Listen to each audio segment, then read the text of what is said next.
This is Charlotte Talks. I'm Mike Collins. Today is the kickoff for this fall's election season. Candidate filing opened today for all the seats on Charlotte City Council, the office of mayor, and 6 school board seats.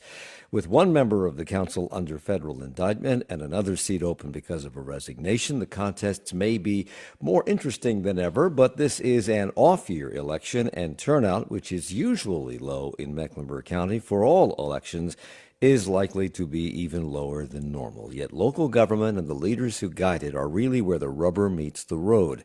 These elected officials have more influence over the policies that touch our lives than most national contests. So this hour, a look at the stakes of this election, at the potential candidates, and at some changes in the law that have gone into effect since the last municipal elections. We're joined by WFAE politics reporter Steve Harrison. Joe Bruno reports on politics and more for WSOC-TV, and Tony Mecia is founder and executive editor of The Ledger. Thank you all for being here. Good morning. Welcome. Good morning. Steve, I'm going to begin with you, and I read that, and I guess if history is any indication, only about 15% of eligible voters vote in these off-year elections. So why do we do it this way? Why don't they put these municipal elections in the same cycle with the midterms and the presidential election, when people vote? Yeah, it's a great question. I'll say that 15% number in a way is actually lower, because if you go back to the 2023, the last municipal election we had for Charlotte, basically almost everything is decided in the primary, in the Democratic primary. And so turnout for that day was under 5%. So we had, you've got all 4 at-large seats are basically decided in the primary, almost all of the council seats. And then, we moved to the general in November, and it's much higher. It is 15, but everything's decided. Nothing it's all predetermined. So 5%, incredibly low. This year, in addition to voting for those running for office, Joe, we are likely to be voting for a sales tax increase for Charlotte's transit plan. The General Assembly passed that plan. It went to the governor. He signed it. It now goes to Mecklenburg County Commission. I would assume, correct me if I'm wrong, that passage there is almost all but assured. Is this likely to increase voter turnout?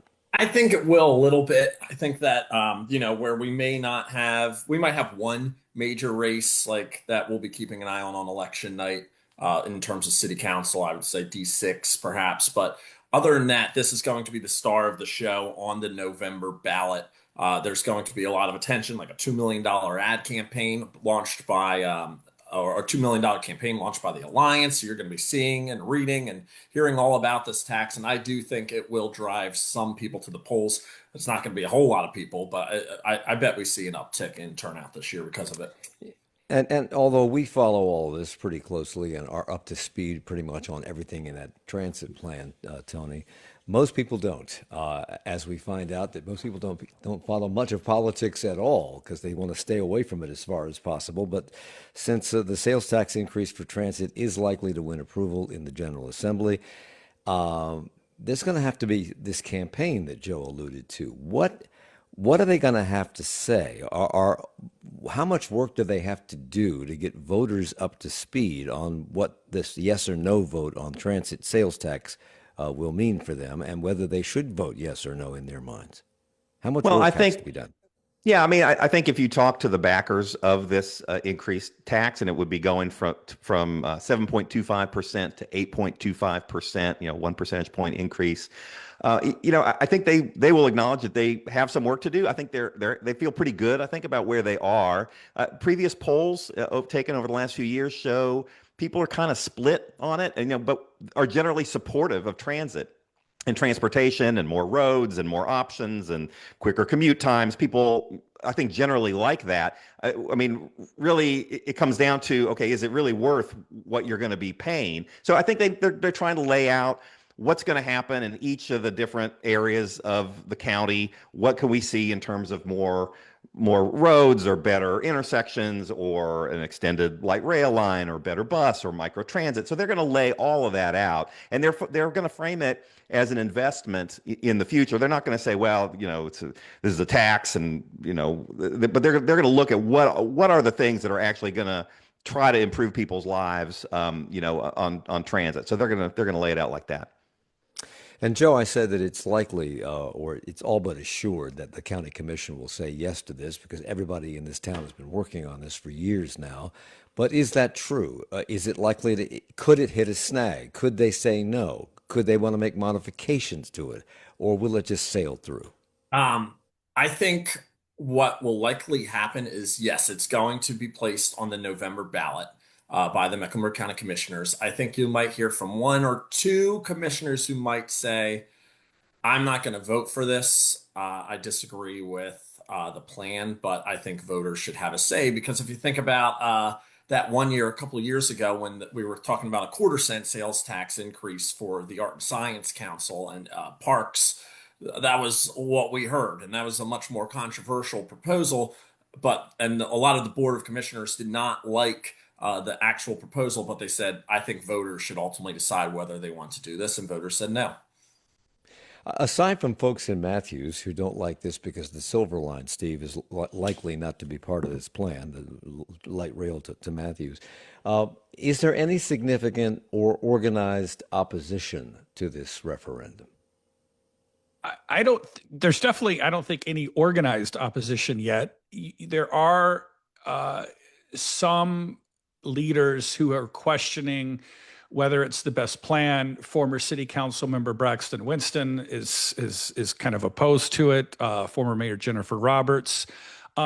Interestingly enough, I haven't seen the opposition I've seen has been kind of on the Democratic side, and often cities when there are referendums to do transit and transport, especially transit, some of the opposition comes from the right, from Republican circles. I have not seen anything like that at all so far building this time, but maybe it's coming. Maybe I've missed it. Joe. I've noticed some pockets of misinformation or a misunderstanding of what the plan actually is. People saying, oh, why aren't we getting rail to the west side? Well, we are. Silver Line goes to the airport. Or why isn't East Charlotte getting anything? Well, the rail's going to Bojangles Coliseum, and you're also getting a streetcar plus micro transit and bus improvements, which most East Charlotte residents use anyway. So I think that a big part of this campaign will be actually informing people what this plan is, and also letting them know that this tax doesn't have a sunset. It's forever. So everything is going to get built, but it just, right now the focus is on these projects that have been identified in the 30-year plan. It has to start with the red line. And then, as the transit authority is going to ultimately decide when and what gets built after that. And Tony, a month ago, or maybe a month and a half ago, if you'd asked anybody on the street whether the General Assembly would say yes to this, you would have gotten, I don't know, doesn't look like it. Even they said it was a 50-50 shot at getting to the legislature, and suddenly and without warning, it sailed through like a rocket ship. How do you explain that? Yeah, I mean, it is sort of interesting if you think back to where we were a year and a half ago when the then Speaker of the House, Tim Moore, went to the Charlotte Regional Business Alliance and just sort of laid it out and sort of was making fun of a lot of the trains and all that. And here we are, and it passed. How did we get there? I mean, I think it was a lot of work from a lot of different sectors. You had the business community that was very involved, a group of very influential CEOs, I think, kind of kickstarted it. They just sort of worked in their different areas. You had the Charlotte City manager who was very involved in getting the towns to kind of mostly agree, except for Matthews, like you mentioned, sort of on a structure that sort of gave money to roads but also did most of the transit things that they wanted. And then they started working with the General Assembly, which, as you point out, Mike, initially was thought, well, the Republicans in Raleigh are never going to agree to something that would result in a tax increase. Well, it turns out that they actually, I think had a little bit of an understanding that if this is something that they do in Mecklenburg, that this might be something they can do in other parts of the state to help with transportation needs elsewhere. So it was really kind of probably a little bit of luck and a lot of work by a lot of different people to kind of put it over the finish line. That surprised me, Joe, that the people in the legislature it suddenly dawned on them, if we give this to Mecklenburg, maybe other areas of the state would want it too, and that might not be a bad idea. When South Carolina has been doing that penny tax for roads for years. I mean, this is not something that just came out of the ether. It's not new. Why did this suddenly dawn on them that this might be a way to handle future road improvements? I think Trisha Cotham deserves a lot of credit. That's the name I've heard multiple times from people who aren't even public officials, just behind the scenes, her lobbying and efforts to get lawmakers on board. She's publicly said, hey, colleagues, if you want to do this for your communities, I'll show you how. I'll campaign and vote for it. She did a lot of work behind the scenes, from what I understand, to get her lawmakers on board. So that will be the issue that everybody gets to vote on, no matter where you live in Mecklenburg County come November, in all likelihood. It's not a fait accompli yet, but it may be very shortly. So filing, as I said, for various offices, school board, city council, mayor, etc., opened this morning at 8 o'clock. It will run through Friday, the 18th of July at noon. Steve, do we know who has filed yet at this hour, an hour, 17 minutes, and 31 seconds after the filing opened? A few minutes ago, I checked a couple of candidates for school board, someone on the Town Davidson board, and then in Charlotte City Council District 3, Montravius King has filed. He will be challenging incumbent Tijuana Brown, and he had previously said that he was going to run, so that's not a surprise, but that is official, that there will be a competitive race in West and Southwest Charlotte. And, Mike, the presumption is that on the city council that pretty much everybody is running. I mean, it's interesting. If you ask them, I think a lot of them will not say straight up, I'm running for reelection. But I think the presumption is that unless you hear otherwise, that they're going to be on that ballot. And some of that hesitancy, Joe, could be coming from the fact that we don't know what the mayor's intentions are. And there are people on council who are lining up behind her should she decide not to run. And they can't be running for two offices at the same time. So that's kind of thrown a wrench in the works. So the mayor has been keeping this decision to herself. We asked her on this program about a month ago whether she intended to run, and she responded, quote, as long as this community believes that I have something to contribute, then I will always try to do my very best to serve. Has she said anything more since May?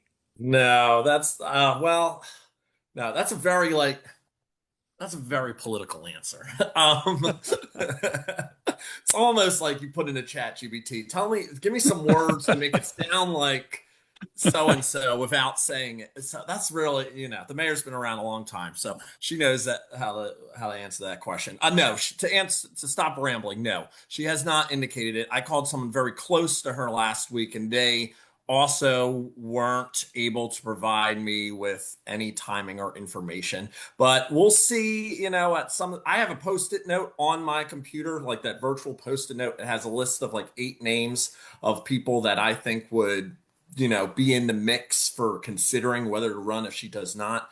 I'd be interested in seeing if any of them file like in the next couple of days, or if they wait to the last minute, waiting to see what the mayor does. Steve. Yeah, Joe said just a second ago, the mayor's been around a long time. And this weekend, as we were preparing for the show, I kind of started looking at the numbers in her tenure. So if she runs again and wins re-election and serves her term, she will have been mayor for 10 years. That will be the second longest tenure of anyone ever in the city. Pat McCrory did 14. And then Vi Lyles served 4 years before on city council, worked her entire career in city government, a pretty remarkable run. And we'll talk about that. And we'll talk about why she's being coy about this at this point in her career in just a moment. It's Charlotte Talks on WFAE. Coming up on the next Charlotte Talks, we're going a little batty, and that's just in time for mosquito season. Bats are nature's only flying mammal, and if you're bothered by mosquitoes, bats are actually your friend. They eat nearly their entire body weight in insects each night, but a fast-spreading fungus, white nose syndrome, has been decimating their numbers for decades. We take a closer look at what that means for the bats and for you, and the steps being taken to help. That's tomorrow morning at 9 on WFAE. Listening is great, but sometimes some silent scrolling is in order. The Frequency newsletter orients you to the Charlotte you wake up to. It has the latest headlines from Charlotte and the region, along with in-depth features and analysis of events shaping the region to help you better navigate your world. Subscribe to The Frequency today at WFAE.org/newsletters. When Vice President Kamala Harris took over the Democratic ticket last summer, top Biden campaign staff remained in place. Now, a lot of Harris aides think that was actually a fundamental flaw because the people who were driving the process were not her people. A new book reveals the tensions between Harris and President Biden and how it led to the Democrats' failure in 2024. On the next All Things Considered from NPR News. And you can tune into All Things Considered coming up this afternoon at 4 o'clock. It's Charlotte Talks on listener-funded 90.7 WFAE and WFHE. I'm Mike Collins. We're talking about the election season, the local election season, which gets underway this morning. The filing options or opportunities began at 8 o'clock this morning for candidates for school board, city council, and mayor. Steve Harrison is with us. He's our WFAE politics reporter. Joe Bruno is also with us, who reports on politics and other things for WSOC-TV, and Tony Mecia, founder and executive editor of the Charlotte Ledger. And Tony, for someone who served as long as Mayor Lyles has been in her position, why do you suppose she is being relatively coy about her decision about whether or not to run? Would you take from this that this is a difficult decision for her to make?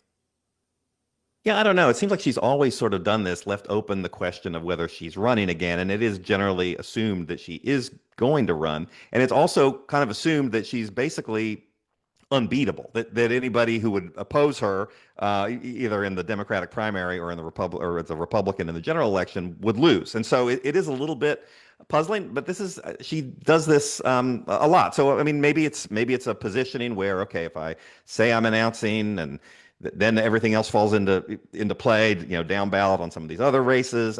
I don't really have a good sense of that. I mean, I do think if you talk to people, close to the mayor and close to the city council, they sort of describe her as being maybe not as enthusiastic or as having as much fire in the belly maybe as she did before. I mean, she is 72. At the end of this next term, she would be 75. So I mean, she's getting. I mean, we're all getting older, but it is sort of interesting to see how that's worked out and how that plays out, and sort of it is kind of a little bit puzzling to me why she does that. So let's talk about this Post-it note on your computer, Joe. All right, yeah, let's do it. Of possible candidates should she decide not to run. I know among them would be Dimple Ajmera and Malcolm Graham. Yeah, those are the there top others? two, just because they kind of have laid the groundwork behind the scenes. Like whether it's obvious or not to people that aren't involved with this every day, I'm not sure. But those are probably the top two names on all of our list should Vi Lyles not run for reelection.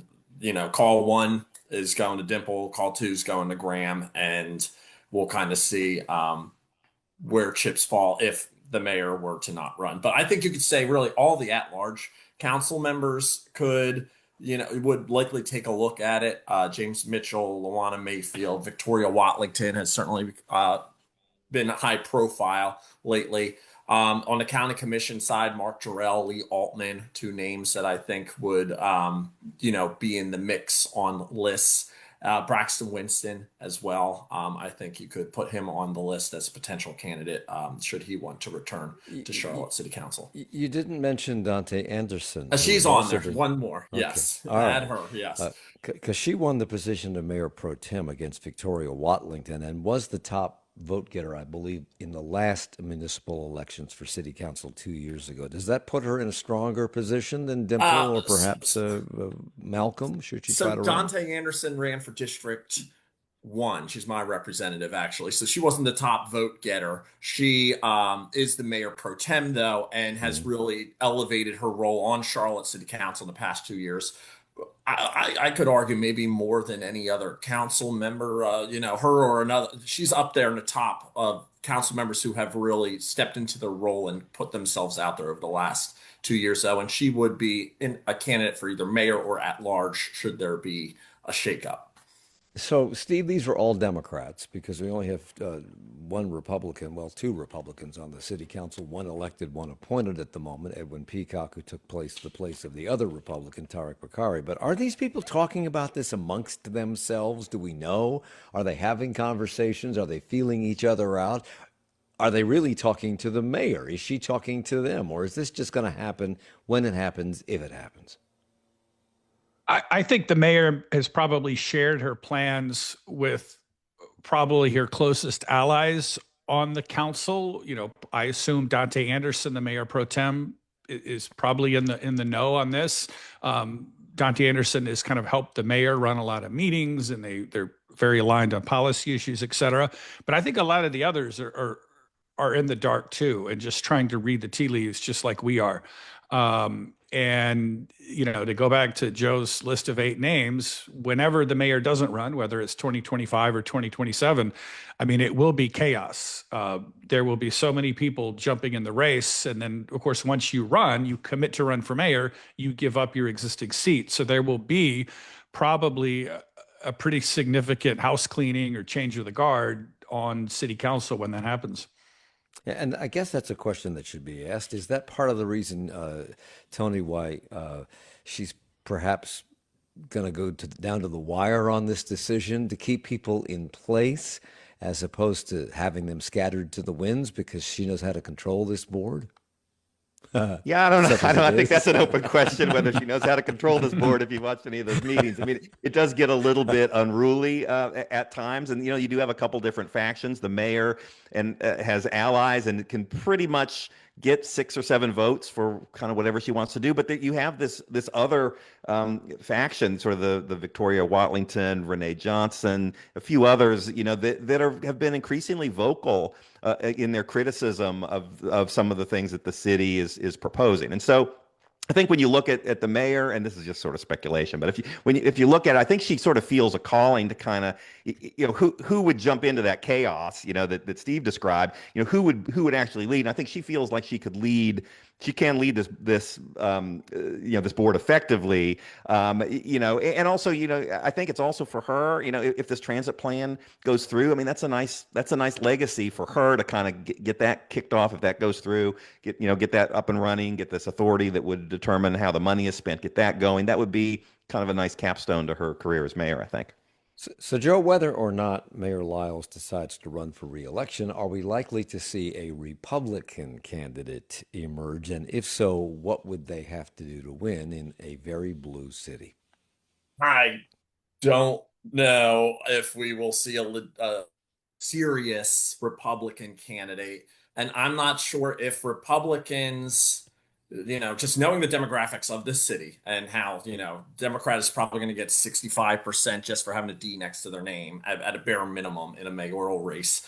I'm not sure Republicans can do better than Vi Lyles on the Democratic side, if that makes sense.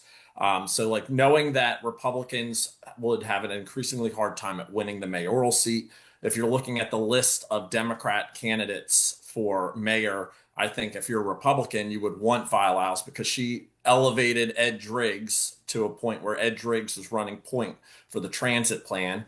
And Tarek Bakari certainly had his say on issues, even if they did clash at numerous times. So I think that Republicans have generally a good deal with Vi Lyles, the person who advocated for their Republican National Convention to come to Charlotte. So if you are a Republican, if you don't have that legitimate, serious candidate, I think that they can be at least happy with the current leadership. So, Tony, as we wait people to file, and a few have, but not many, what are the requirements for people who want to run for any of these offices, city council or mayor or school board? What are the requirements? What must you do? Well, I mean, Joe and Steve might know better than I do, but it's Okay. pretty wide open. I mean, in a lot of these, if it is a partisan race like the city council is, you have to be, you know, registered in the party that you're running for. I mean, you pay a little bit of a fee. You know, you fill out some forms. I mean, it's pretty straightforward. I mean, pretty much, you know, anybody can do it. I mean, you have to. You know, you can't be a you know, convicted felon actively serving a sentence. There are things like that, but I mean, it's it is pretty much open to just about anybody. Okay. All of the incumbents on council, as we've said, are expected to announce that they are running again, assuming that there is no shakeup in the mayor's race. Does that mean it is likely, Joe, that the council will be comprised mostly of the same players, with the exception of Tariq Bakari, who gave up his seat to go to Washington? And how might that affect voter interest and turnout? We'll see. It's really hard to beat an incumbent, but it's happened before. Larkin Eggleston took down Patsy Kinsey. And I do think that there will be some competitive primaries. District 3 certainly will be the most competitive or most attention, I would argue, because Tijuana Brown, who is charged with, who was federally indicted, is going to run for reelection, she says. And she will have multiple primary challengers. And last year, the big primary story was Renee Johnson. She faced a mayor-backed primary opponent, Will Russell. Will take another stab at that seat? If so, will the mayor be as out front with her support of Will? Or will she stick by or be more muted with Renee, since recently those two have been trying to work together as a result of the numerous controversies we've seen in the past couple of weeks? Let's talk a moment about Tijuana Brown, Steve. I believe this is right. This is the first time in Charlotte history that we have an incumbent member of council who is under federal indictment, accused of committing wire fraud. She and her daughters have both been accused of that by the Department of Justice for filing false applications for federal pandemic relief loans and spending that money on personal expenses, including a lavish birthday party for Brown. These crimes allegedly occurred before Tijuana Brown was on Charlotte City Council. All three have pleaded not guilty in their first court appearance, and Brown has been adamant about her intention both not to resign and to run again for re-election. So should this indictment be on the minds of voters? Is it likely to affect her chances in this election in her district? I think it will be a part of the race. I think it will be on the minds of a lot of voters. Like we talked about at the top of the show, there's already one candidate, Montravius King, who has filed. There will be at least one other. And I think for Tijuana Brown, the conventional wisdom says that the more candidates run, that benefits the incumbent, because she just has to get to 30%. And so I think that will help her. She has a lot of deep support. She grew up in the district. She grew up on the West Side and South Side homes. And so there are some deep connections there. I think one thing that'll be interesting is, will a Republican file? Because let's say if Tijuana Brown does win the primary, it's a heavily Democratic district, but with her legal troubles, I think that actually could conceivably open up the door to a Republican possibly winning that seat if you combine Republican votes, unaffiliated votes, and some Democrats. Joe.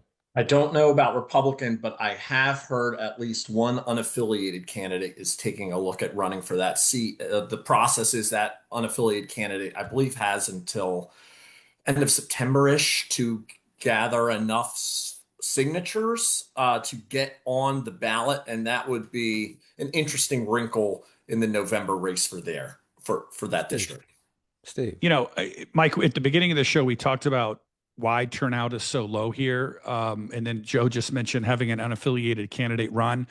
I think another thing it's important to talk about is that most American cities have nonpartisan elections. We are very unusual to have partisan elections. Most cities in North Carolina have nonpartisan elections, which means that unaffiliated candidates can just easily run. It's just, you don't have to go through any crazy hoops. But here in Charlotte, it is this elaborate process to get on the ballot. It's very hard. And when we talked about one reason why turnout is so low, one big reason is we do partisan elections. So has Tijuana Brown filed for re-election yet this morning? Okay, so we don't know for certain that she's going to do it. We were assuming that she will, and if she does, we do know, I think we have said, that she will likely face two Democratic challengers. One of them. Oh, great! And I have a smoke alarm going off. This is fabulous. Are you okay, Mike? Do you need to evacuate? Do you know your No, I fire don't plan? need to evacuate. So anyway, we have You want us to she's talk facing amongst two ourselves here? challengers. No, she's facing two challengers, Joy Mayo and Montravius King. What do we know about them? Montravius King has political ties. I believe he served as a legislative assistant in the past. I believe he was a legislator in Elizabeth City. Correct me if I'm wrong, Steve, but he has a history. Joy Mayo is a community activist. She is very involved in the nation's Ford community. She took a look at running for the seat last time around, but ran into party registration hiccups, from my understanding. So those two are at least looking at the seat. One of them already has filed, Montravius. And it should be noted that Councilmember Brown had two challengers in the primary last time. She finished about 1,000 or so votes ahead of the nearest finisher, a former Charlotte City Councilman who himself happened to have a controversial past. So we will see exactly what types of themes come up in this campaign. It also should be noted that should she be convicted of the felony, she would have to resign her seat if she wins re-election. And, just thinking about when Patrick Cannon ran for re-election a couple of years ago, and it was a very competitive at-large race with 6 very legitimate contenders for those 4 seats. Council members were very kind, and they did not bring up Patrick Cannon's history, or, they all just stayed in their own lane, and they said, like, hey, I'm running on my own merits. And it'll be interesting to see how hard candidates go in this particular race, if they kind of stick with that Charlotte kindness in races, or if they turn it up a notch, knowing that there are some serious charges that Tijuana Brown is accused of and that Brown extremely denies. And do we know what the timeline is for federal prosecution on that? When the trial might begin? No, we do not. They only have had one appearance in court. Their next appearance in court is another month or 2 from now, is actually extended out. So no, we don't have a timeline. Sometimes Those things usually take a while, though. I mean, this is not Yeah. a quick resolution unless you get some plea, right? Unless you get a guilty plea, and Brown has said she is not going to plead guilty under any circumstances. Because again, that guilty plea means you have to give up your seat. Right, your seat. So let's move to District 6. We have district and at-large races for City Council, but in District 6, Tariq Bakari resigned to go to Washington to become the number 2 person in the Department of Transportation in the Trump administration. Edwin Peacock III is filling that seat. He was appointed. He promised not to run. Is he likely to keep that promise, Steve? Yeah, I think so. I think it's possible that Edwin Peacock, and it's possible that he could run for something else, like an at-large seat, but I don't think he's going to run for the District 6 seat. I think Krista Bakari, Tariq Bakari's wife, is going to run. And then on the Democratic side, we've had one person who's announced, Kimberly Owens, has not filed yet, but is announced. And then, of course, there's kind of the wild card in there. Stephanie Hand, a Democrat, ran for the seat in the last 2 elections. Will she run again, or will she maybe try for an at-large seat? Big question. And you remember this is a pretty competitive seat. I mean, Bakari only won those last 2 elections by a few hundred votes. So this is viewed as fairly competitive. And we will talk about that when we come back at Charlotte Talks on WFAE.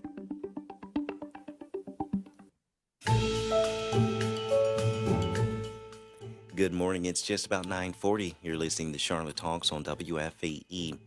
Coming up on 1A, 1A is named for the First Amendment, which protects the freedom of the press and your right to speak out. Every Monday, the series, If You Can Keep It, makes room for you to ask the tough questions and together come up with a few answers. Join Jen White and Todd Zwillick next time on 1A this morning at 10 here on WFAE. Hey, it's Glenn Washington from Snap Judgment. When's the last time you even turned your car on? No, not that car. The other one, the one sitting there in your driveway, covered in leaves and pollen and dog hair. Don't just let it sit there in neglect. Donate it to WFAE instead. We'll give it a new home and turn your gift into the programs you love. It's easy. Pickup is free, and you may even qualify for a tax deduction. Visit WFAE.org/cars to get started. Support comes from WFAE listeners and Mazda of South Charlotte, committed to drivers that share Mazda's passion that cars make driving matter. More at mazdaofsouthcharlotte.com. A hot day in the Queen City today with a high of 96 degrees, mostly clear tonight with a low around 75. If you missed any of today's episode or want to listen back to previous episodes, you can visit us on the Charlotte Talks podcast, wherever you get your podcasts. It's Charlotte Talks on Listener Funded, 90.7 WFAE and WFAE.org. I'm Mike Collins. Steve Harrison, our political reporter for WFAE News, is with us, along with Joe Bruno, reporter for WSOC-TV, and Tony Mecia with the Charlotte Ledger. He's the founder and executive editor there. Before we talk more about District 6, I'm told that we have another candidate who just filed for mayor, Tigress Sydney Acute McDaniel. What do we know about her? She runs for office frequently. She ran for mayor last time around. She did not win or garner much support, but the mayor, if she runs for re-election, she will have a primary challenge from Miss McDaniel. Okay. So we talked about District 6 a bit before this started. Has the complexion of that district, which has been represented by a Republican for a while, although, as you pointed out, Tony, Tariq Bakari, the last person elected to that seat, faced a pretty stiff competition from Stephanie Hand 2 times in a row in that district, and she has not announced whether she will come back. But Stephanie Hand may come back. Tariq Bakari's wife, Krista Bakari, wants to run. She wanted to be appointed to the seat when it was given to Edwin Peacock. And then there's also Democrat Kimberly Owens, a corporate lawyer, who may run in that. Can a Democrat win in that district? I think the thinking is yes. I mean, if you had the right Democrat, if the matchup was right. I mean, in these low turnout elections, even you say, well, it's a South Charlotte district, it's Republican. But if you look at it, it's actually fairly close. It's fairly even. So I think it is winnable, for a Democrat. And like we said, Stephanie Hand came very close. So it's not inconceivable to think that could open up to a Democrat, or it could be competitive. I mean, you never really know. But, and then you look at sort of the national trends of sort of the more suburban areas, having some questions about, Republicans and, with the things that are going on nationally. So you don't really know, but I would think it has the potential to be a competitive matchup. Ed Driggs is the other Republican, Steve. He's represented District 7 since, I think, 2013. And the last time he ran, he walked away with 85% of the vote. Well, I don't think he's filed yet this morning, but has he announced his intentions? He has not. I think it's kind of widely assumed that that if Mayor Lyles runs again, Councilmember Driggs will run as well. They've become very, close working relationship, and he's a big ally of hers. As Joe said, he pushed the transportation plan forward. So I would expect him to run again, assuming the mayor does. I think there is another race I think that's going to be worth watching on East Charlotte in District 5. Marjorie Molina is the incumbent, but she's drawn an opponent. J.D. Masuera Arias has already, I think, has the makings. I mean, he's raised money, has campaign infrastructure. That is going to be, along with 4 and 3 and 6, one to watch. Yeah, he describes himself, Tony, as a public servant, organizer, and public policy advocate. How does that help him? Well, I think he's looking at, he's kind of tying in, I think, some of these sort of national issues, maybe and trying to, put himself out there as someone who's, involved in the community. It's interesting, we often think of, East Charlotte that has a high Latino population. Marjorie Molina, of course, speaks Spanish. Juan Diego Missouri Arias, J.D. Arias, he is Hispanic. So it is interesting to see sort of how that might play out. Obviously, it's hard for any newcomer to unseat an incumbent, as we've been talking about. But I mean, I think he's trying to put himself out there as someone who's active and involved, and maybe has a little bit of a different point of view than Marjorie Molina. Joe. Yeah, real quick, going back to Miss McDaniel, she got 2.37% in the school board at large election last time around. She ran for mayor in 2022 when she got 5%. But just wanted to get those stats correct there. Now, as for Marjorie Molina in District 5, I think perk or advantage she will have is she will likely have the mayor's full support and infrastructure. One advantage the mayor has by not really ever having a well-funded, heavily backed challenger is she's able to offer her support to allies and people she wants to see on council. And Marjorie Molina certainly has showed up for the mayor, and I expect she will step out for her this election. Steve. Yeah, I think both what Tony and Joe said is exactly right. I think it'll be interesting. Tony kind of alluded to this, that this race, if it does kind of take off and heat up, I think it will be a little bit of a microcosm of kind of national Democratic politics, and that JD Arias will be running I expect a much more progressive campaign to the left of Marjorie Molina. And it'll be interesting to see if some of those national narratives that we see dividing the Democratic Party, if they kind of resonate with voters. It's hard in these races. It's so hard to break through and to have your message break through when so few people vote and so few people pay attention. But that seems to be the direction the race is heading. Let's back up to District 4. It's comprised primarily of the university area. Renee Johnson is the incumbent. She is expected to face a challenger, as you pointed out, in the Democratic primary, Will Russell. And as I think it was you, Joe, who pointed out that the mayor backed Mr. Russell in a previous election, which he lost 2 years ago.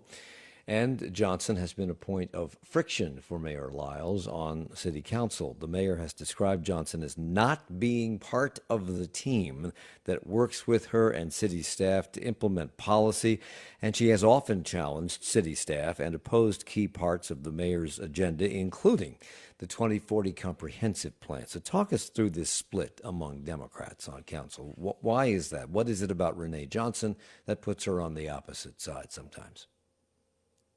I think that Johnson truly serves her district, where if there is somebody who has concerns about something, Miss Johnson is going to heavily investigate them, and to the point where she may, push back on certain things that may have already been established or settled on city council. I think Johnson is probably the council member who is the fiercest critic of development. I'm trying to figure out if that's how I want to phrase that. I think she takes the closest look at development proposals in her district and other district. And for that reason, she has earned a lot of neighborhood support. But I think you can, from a council perspective, some council members think that Johnson may, go against the grain too much or try to relitigate things to the point where things get held up, if that makes sense. Well, speaking of people who are at odds with the mayor, there are 3 at-large seats up for grabs, and one of them is held by Victoria Watlington, who has been a critic of council dysfunction. She is the council member, Steve, who alleged unethical, immoral, and possibly illegal conduct by either the council or city staff or both, a comment which has started an investigation by the city attorney and possibly by the state auditor. Some say she has become a progressive dissenter on council, clashing both with the mayor and with her centrist colleagues. Is that a fair description? And either way, are her comments likely to win or lose her support?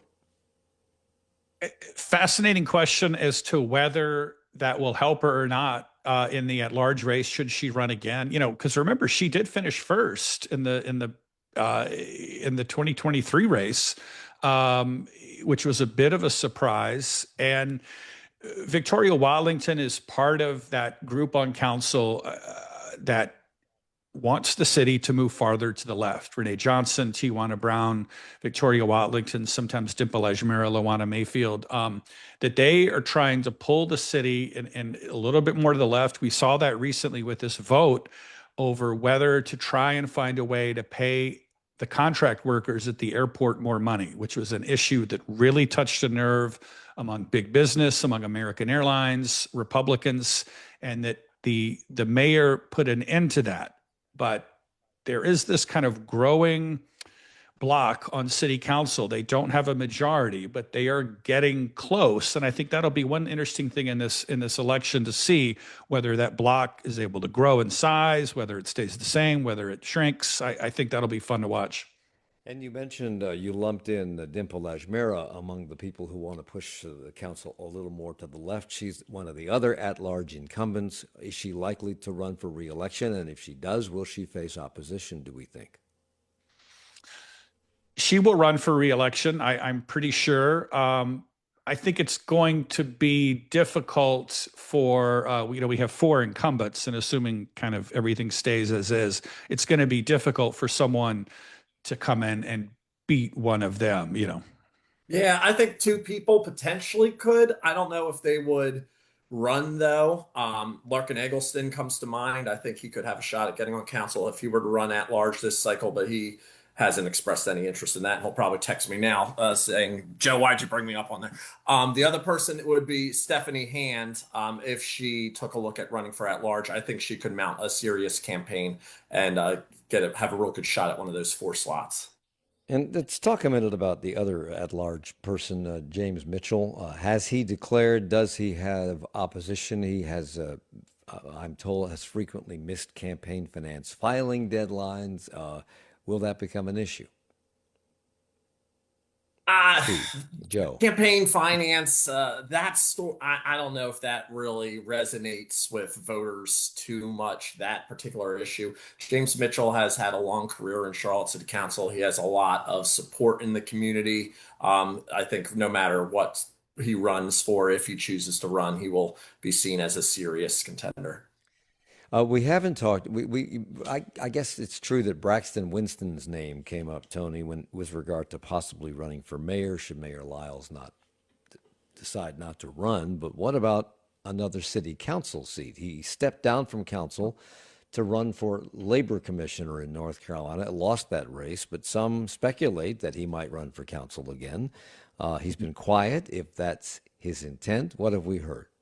At large could be another option for Braxton Winston as well. He's definitely in that category, and he is politically active. He's going to pretty much all of the Charlotte City Council meetings. He stayed right to the end of that airport discussion. He was wearing in a T-shirt backing the union workers who called for that raise. He is an outspoken critic, will probably be the top critic of the transit plan vote as well. Not necessarily that he disagrees with the idea of transit expansion, but just about how this deal was crafted and the provisions of the law. So I do think he would be a strong at-large or strong candidate for whatever he decides to run for. Did you want to add to that, Tony, or are you okay? I completely agree with Joe. Okay. No, I mean, I don't know that I see him running. I mean, it could, he would be a strong contender, but it wouldn't be, he wouldn't necessarily have a easy seat to try to get at large because you have 4 pretty solid incumbents as well. So that would be really interesting if he ran. I'm not sure he's going to, but I guess we'll find out in the next couple of weeks. So we can assume that most, if not all, of the current holders of these seats on city council will ultimately file for re-election. Whether or not they have any competition is to be seen. But the current council voted to settle a potential lawsuit with the chief of police to the tune of $305,000. They made that decision behind closed doors. They also offered a payout to the former city attorney, about which they have provided few details and have yet to give a reason for his dismissal. And there have been other incidences about which the city has been less than transparent in the face of media scrutiny and also citizen criticism. So, Steve, what role, if any, do you see any of that playing in how voters approach this election in November? Hard to say. Going back to what Joe talked about earlier in the District 3 race as to whether the gloves will come off or whether it will be kind of Charlotte nice politics as usual. I think, I don't know. There are certainly issues there for people to talk about. But so many of these races are kind of the candidate forums. They tend to kind of go over the same issues. I want more housing, et cetera, transit.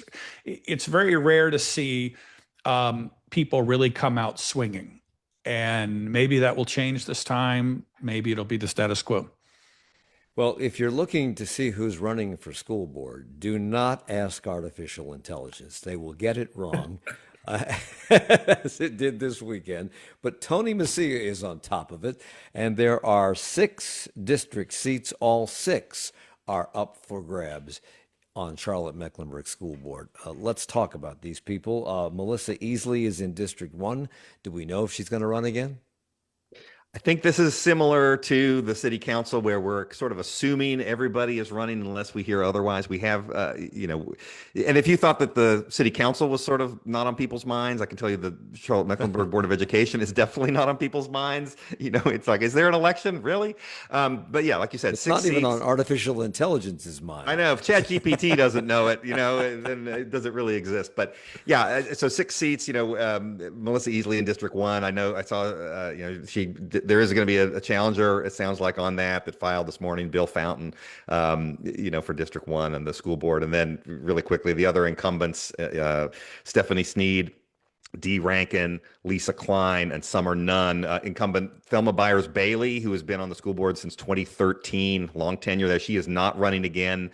She's endorsed nonprofit leader Shemaya Haynes, who ran for an at-large seat in 2023. So again, we sort of assume that most of the incumbents are running, and that most of them will be pretty strong candidates. And these are all incumbents in districts. The at-large incumbents are not running. They'll run next time. Is that correct? Correct. Yeah, these are 4-year terms, unlike the city council, which is 2-year terms. The school board is 4-year terms, and they stagger them. So the at-large folks were elected 2 years ago, and they'll be up in 2 years. And this year, it's the it's the district seats. And the school board has been kind of under the radar. There was a period of time a few years ago where I know you did a lot of panels on them, Mike. It was pretty high profile. There were a lot of questions, during COVID and Ernest Winston's leadership and things like that. It's been kind of fairly no drama. I think there's been some staff changes, principal, resignations and suspensions at a few schools that I know some parents have gotten pretty agitated about. But it's been pretty low drama, and so we expect it to be kind of under the radar. Well, filing continues till July the 18th for the primary race, which will be, I think, in September, and then the general election in November. So we'll be following this for the next several months. Steve Harrison, WFAE's politics reporter, with us this morning. Tony Mecia, the last folks you heard from the Charlotte Ledger, and Joe Bruno, who reports for WSOC-TV. Thank you all for the hour. Charlotte Talks is a production of 90.7 WFAE. Support for Charlotte Talks comes from Mazda of South Charlotte.